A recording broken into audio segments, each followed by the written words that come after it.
Assalamualaikum warahmatullahi wabarakatuh.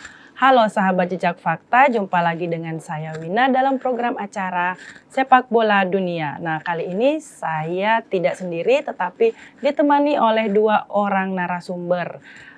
Kita langsung saja berkenalan dengan kedua narasumber kita pada hari ini yang akan membahas mengenai Piala Dunia Qatar 2022. Kita langsung saja menyapa keduanya. Apa kabar Satrio Syam? Alhamdulillah. Ya, dan Fatur Rahman. Alhamdulillah baik. Ya, keduanya adalah mantan pemain PSM di eranya masing-masing. Nanti kita ngobrol-ngobrol dengan keduanya pada saat kapan mereka bermain untuk PSM Makassar dan juga mereka sempat bermain di beberapa klub di Liga 1 sebelum kita masuk ke pembahasan mengenai Piala Dunia. Bagaimana kabarnya Rio? Apa aktivitasnya sekarang? Alhamdulillah kabar sehat, Mbak. Sehat. Sekarang alhamdulillah aktivitas mengelola lapangan mini soccer. Lapangan mini soccer ya. Dengan SSB juga kalau saya nggak salah dengar. SSB di Basogi. Basogi. Iya. Ya. Alhamdulillah kelola Basogi Soccer plus sekolah sepak bolanya. Itu lumayan banyak anak-anaknya. Alhamdulillah sudah lumayan, Mbak. Sudah lumayan. Iya, sudah lumayan banyak.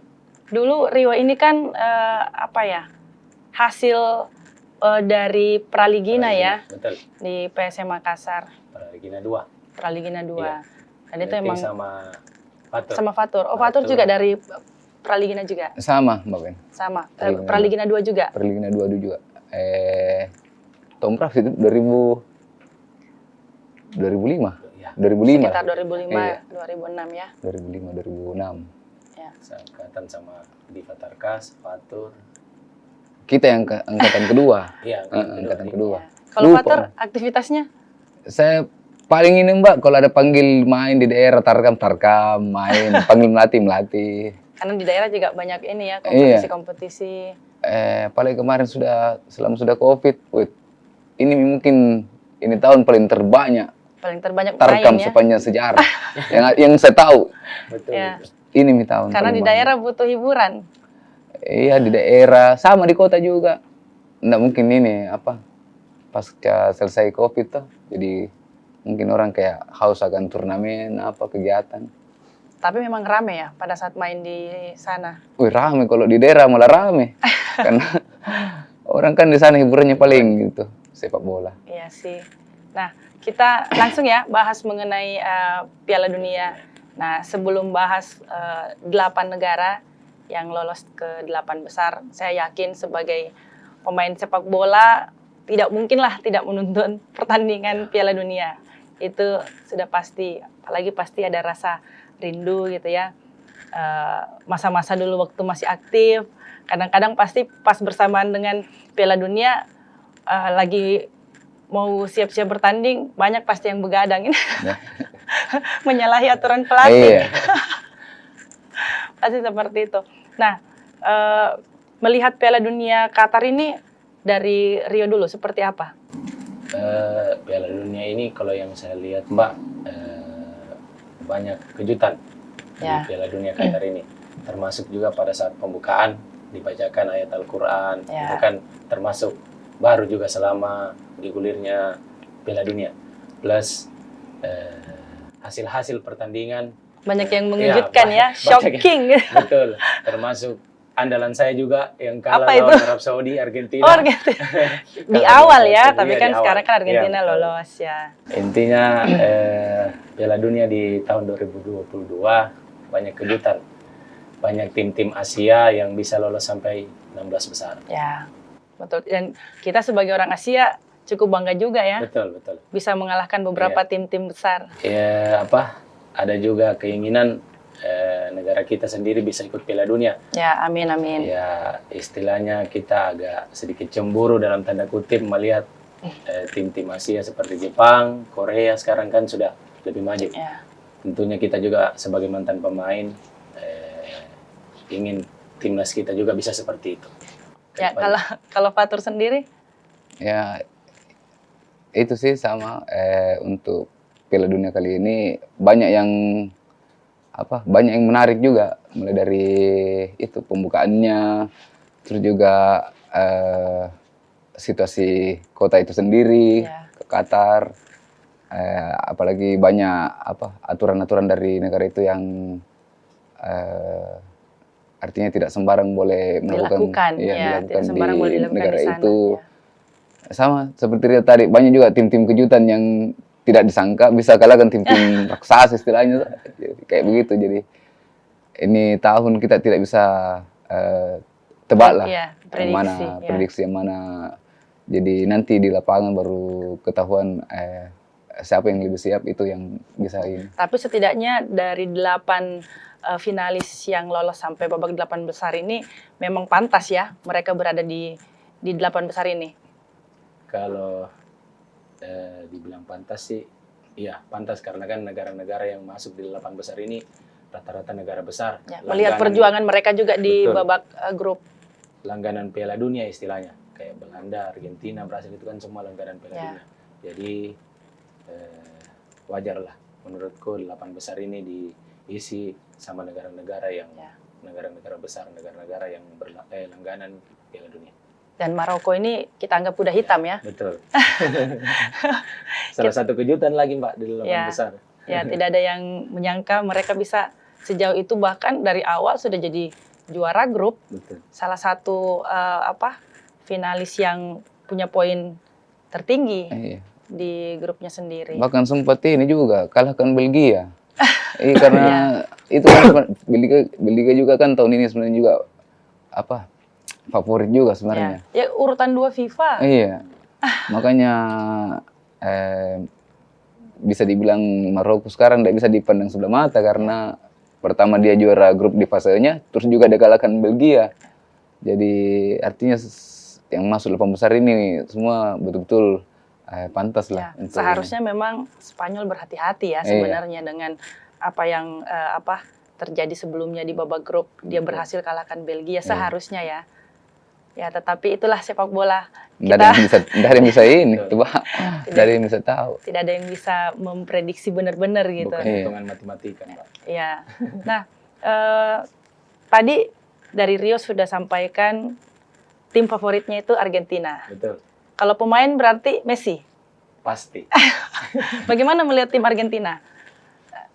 Argentina ya mungkin kalau kita bahas di awal-awal yang dia kalah lawan Arab Saudi, mungkin pengaruh terlalu pede juga, mungkin juga ada pengaruh anggap enteng karena istilahnya kan negara Arab, Ya. jadi mungkin faktor seperti itu, plus juga kan unggulan pertama untuk juara dunia kan Argentina, mungkin beban itu yang membuat Argentina Agak grogi ya di agak pertandingan grogi di pertamanya. pertandingan awal, makanya terpeleset sedikit. Kalau Fatur Kalau saya sudah gugur. apa itu? Kalau saya ini Jerman, Mbak. Oh, Jerman. Tapi pemain favorit juga ada di Jerman juga. Di Jerman itu apa sih? Nggak ada yang favorit, cuma saya Secara tim ya? Saya suka Jerman secara kolektif Secara kolektif. secara tim. Makanya jarang ada yang muncul pemain terbaik dari sana. Kalau dari 8 tim yang lolos ini Brasil. Brasil.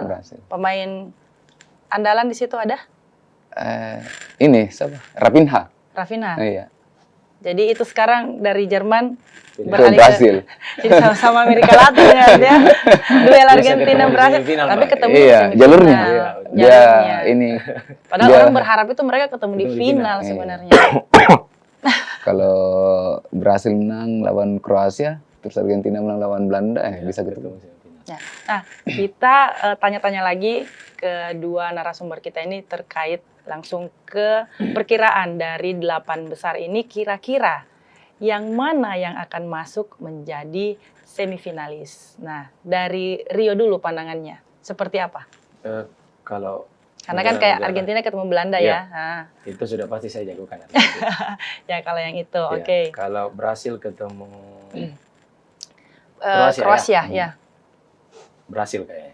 Brasil. Ya, Ya. berarti Brasil Argentina ini sudah Rio ini ya Iya, untuk di semifinal. Ya. Terus Portugal, Portugal akan ketemu Maroko. Saya jagokan Maroko. Maroko. Ya. Prancis, Inggris. Inggris, Prancis. Prancis. Iya. Nah, kalau melihat unggulan-unggulan ini, apanya yang dilihat? Apakah dari soliditas timnya, ataukah dari ini pelatihnya memang keren ini, cara dia meracik, atau misalnya memang karena melihat ini memang kemungkinan besar ini yang menang dari melihat performa sebelum-sebelumnya seperti itu. Kalau dari yang saya jagokan semua yang masuk semifinal itu Mbak, ya rata-rata karena dari segi strategi mereka semua bagus. Terus berhasil semua juga kan pemainnya mumpuni, mulai dari bawah sampai ke atas. Rata-rata mereka semua main di Eropa. Terus strateginya juga bagus dari segi pelatih. Per individunya bisa dibilang skillnya melebihi rata-rata. Jadi ya paling ya menang di strategi Mbak. Jadi strategi ya, Iya. berarti ada di pelatih ini Betul. sebagai orang yang meracik tim itu sendiri. Betul. Saya sih sepakat juga, karena memang harus dari pelatih Iya. gitu. Karena ini kan rata-rata tim-tim ini dihuni pemain bintang. Betul. Jadi tergantung dari racikan pelatih. Bukti kita lihat mungkin sempat booming pelatih Arab Saudi muncul di Ya. di Instagram, di Reels dan segala macam taktiknya yang kita Lihat jempol, ya, iya. yang jempol. Oke, kalau Fatur sendiri, apakah sama yang akan Kalau lolos ke semifinal? saya semifinal ini saya melihat ya dari mungkin Brasil, Belanda, Prancis. Nah, digugurkan Argentina. Nah, ini kan Iya, pandangan prediksi saya. ya. Terus Maroko ketemu apa? Portugal. Maroko sama Portugal, Portugal. Portugal. Iya. Mau taruhan di sini. Nah, kalau masalah saya melihat dari Inggris Prancis kalau Inggris Prancis saya masih Prancis. masih Prancis. Biar bagaimana ya sebagai juara dunia di 2018 mereka masih Juara layak bertahan. untuk Iya. diperhitungkan. Terus juga masalah ini mental pemain. Terus juga kalau untuk Belanda Argentina, memang kalau secara individu Argentina dihuni banyak pemain berkelas. Cuma saya melihat di sini dari sisi taktikal. Berarti pelatih lagi iya. ya. Kembali lagi ke Van Hal. Belanda, gaya mainnya lebih ke taktik. Jadi lebih bicara kolektif tim dia. Makanya saya lebih pilih Belanda. Kalau daripada- stylenya Fatur ini dia kolektivitas Iya. ya dari tim. Makanya saya nonton dari kemarin. Belanda. Nah, soalnya dia timnya sudah gugur. Dan merah Jerman. Jerman. Sudah gugur duluan. Iya. Yang jelas tidak ikut di kampanye. Sebenarnya bukan gugur, tapi dia liburan duluan. Liburan duluan. Liburan duluan. Ketemu di bandara Mbak. Nah, itu kalau kita bicara tadi ya, berarti untuk pemain-pemain sendiri yang patut diwaspadai ini kalau menurut Rio dari 8 Iya. tim ini itu kira-kira siapa saja gitu. Kalau kita mulai dari Argentina sudah pasti Messi. Biar bagaimanapun Messi selalu jadi pembeda. Ya, Kalau di Belanda, kalau yang saya lihat Depay. ya. Kalau kita Memphis Depay ya. Iya, betul. Kalau di Brasil sudah pasti Neymar karena sedikit banyaknya Neymar kemarin pas cedera agak berpengaruh. Kroasia ya, Ya, Kroasia. Luka Modric. Kalau di Portugal agak susah Mbak karena tanpa Ronaldo pun sekarang Portugal Iya, sudah bagus. betul, betul. Kalau di Maroko Justru katanya lebih bagus. Betul, lebih bagus. Dan terbukti 6-1. Kalau Maroko agak susah Mbak karena mereka juga yang seperti coach Fatur bilang dia bermain kolektivitas. Kolektif, ya. Iya. Kalau di Prancis tentunya 2 wingernya Mbappe sama Mbappe. Dembele. Kalau di Inggris sama wingernya juga Wingernya juga. Saka sama Sterling. Ya. Kalau Fatur Sama, kalau di Inggris itu Sterling. Terus kalau di Prancis Mbappe yang itu diwaspadai. ya pengaruhnya besar sekali ya. Iya, besar pengaruhnya. Terus juga kalau di Maroko itu ada siapa? Hakimi. Hakimi. Iya. Yang nomor 7 tuh ya? Siapa? Oh, Nomor 7. Ziyech. Ziyech. Hakim Ziyech. Iya, Hakim Ziyech. Nomor 7-nya tuh. Kalau di Belanda De Jong. Saya lebih kalau De Jong dia lebih ke pembagi bola. Ini yang strikernya siapa? Gakpo. Oh ya, Itu. oke. Karena itu selalu Iya. membahayakan kalau depan gawang. Kalau Portugal, Kalau Portugal apa ya Portugal Siapa? sekarang ini kemarin-kemarin Ronaldo cuma ternyata tadi malam yang dimainkan Ramos, Ya, justru Ramos. bahaya. justru hat-trick lagi. hat-trick lagi. Berarti kayaknya itu yang jadi bahaya sekarang karena bisa hat-trick. Bisa-bisa ini Ronaldo cadangan lagi Iya. pertandingan berikutnya. Kalau Argentina sudah pasti Messi. Tetap ya? Iya, tetap Messi. Biar bagaimana kalau di Argentina pasti Messi. Karena patukannya kan itu juga kalau di Argentina. Kalau Kroasia saya lebih yang waspada itu Perisic. Ya, Yang Ivan Perisic. Ya, yang saya Belum habis juga dia, Iya. soalnya kemarin saja Malah dia kemarin berhasil cetak gol. iya, malah kadang juga kalau di tim Kroasia itu bahkan situasi genting pergantian malah kadang yang sering dikeluarkan itu Modric daripada Perisic. Jadi lebih dipertahankan Perisic ketimbang Modric. Ketimbang Modric. Iya. Ya. Kalau kita melihat ya dari aksi-aksi 16 besar kemarin itu, aksi dari penjaga gawang. Ini kan setiap Piala Dunia itu selalu melahirkan penjaga gawang yang hebat gitu, yang tadinya orang tidak tahu, mungkin hanya orang-orang tertentu saja, akhirnya seluruh dunia jadi tahu. Nah, kalau dari Rio dari 16 besar kemarin aja dulu gitu. Walaupun mungkin dia gugur atau memang dia sekarang sudah ada di 8 besar. Kira-kira siapa kiper yang kelihatan benar-benar menonjol dan betul-betul dia bisa mengimbangi timnya bermain bagus? Kipernya Maroko. Kiper Bono ya, Iya, Yasin Bono. Tahan 3 penalti, Mbak. Terus peluang-peluang Spanyol juga banyak yang digagalkan sama dia. Sampai putus asa. Betul. Jadi saya pilih kipernya Maroko. Ya. Kalau Fatur?